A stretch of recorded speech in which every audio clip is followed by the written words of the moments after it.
High, welcome back. আজকে তোমাদের সাথে আমি Sheglam complexion pro long lasting breathable matte, অনেক বড় একটা নাম। আচ্ছা, শিগ্ল্যামের একটা ফাউন্ডেশনের রিভিউ ভিডিও করব। আমি কয়েকদিন আগে আমার ফেসবুক পেজে শিগ্ল্যামের একটা মিনি হল তোমাদের সাথে শেয়ার করি, আর ওখানে অনেকেই আমার কাছে জানতে চেয়েছো যে শিগ্ল্যামের এই ফাউন্ডেশনটা কেমন। সো আজকের ভিডিওতে আমি সেই ফাউন্ডেশনটা নিয়েই কথা বলবো, আর আমি এই ফাউন্ডেশনটা তোমাদের সাথেই আজকে ট্রাই করব because I have not tried this yet. So yeah, let's get into the video. By the way, I am really excited to try out this SHEGLAM Complexion Pro Long Lasting Breathable Matte Foundation. That's like a really long name. Anyways, let's get into the video. তোমাদেরকে আমি এই প্যাকেজিংটা আগেও দেখিয়েছিলাম, আবার দেখাচ্ছি, কোনো problem নেই।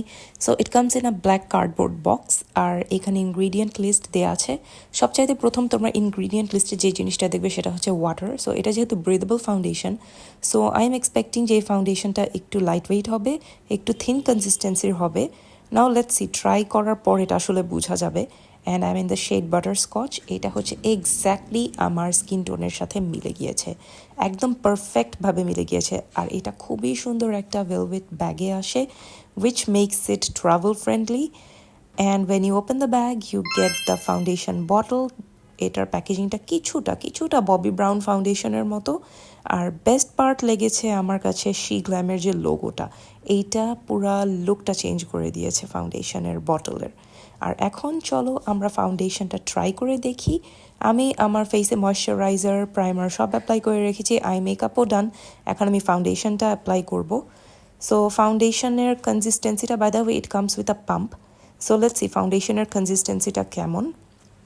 আর এইটা একটু থিক কনসিস্টেন্সির, আমি ভেবেছিলাম যে একটু লাইট ওয়েট হবে। লাইট ওয়েট না, আসলে একটু থিন কনসিস্টেন্সির হবে, বাট ইটস থিক। অ্যান্ড ফ্র্যাগ্রেন্সও নেই এটাতে, একদম পুরো ফ্র্যাগ্রেন্স ফ্রি না আমি বলবো। এটার ফ্র্যাগ্রেন্সটা হচ্ছে টিপিক্যাল ফাউন্ডেশনের যে স্মেলটা থাকে ঠিক সেই রকম। আর আমি এখন একটা ব্রাশ দিয়ে ফার্স্টে অ্যাপ্লাই করে নিচ্ছি, যেহেতু ফাউন্ডেশনটা একটু থিক। এটা যদি থিন হতো আমি হয়তো বা ডিরেক্টলি বিউটি স্পঞ্জ দিয়ে ব্লেন্ড করে ফেলতাম, বাট যখন আমি কোনো ধরনের থিক কনসিস্টেন্সির ফাউন্ডেশন ইউজ করি, আমি একটা ব্রাশ দিয়ে ফার্স্টে অ্যাপ্লাই করে নেই, তারপরে সেটাকে আমি একটা বিউটি স্পঞ্জ দিয়ে ব্লেন্ড করি। এইটাতে আমার ফাউন্ডেশনটা আরও ন্যাচারাল লাগে দেখতে।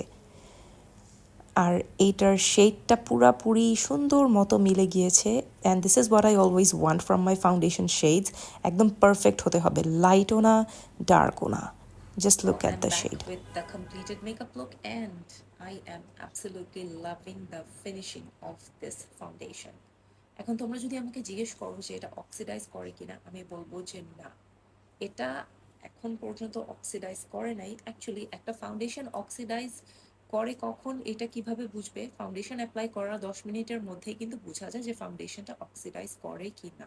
যদি ফাউন্ডেশন অ্যাপ্লাই করার 10 মিনিটস পরেই তুমি দেখো যে তোমার ফেসে ফাউন্ডেশনটা একটু ডার্ক দেখাচ্ছে, ইট মিনস ইট অক্সিডাইজেস। বাট যখন আমি মেকআপ লুকটা কমপ্লিট করেছি, 10-15 মিনিট টাইম তো লেগেছেই। সো আই ক্যান সে যে এই ফাউন্ডেশনটা অক্সিডাইজ করে নাই।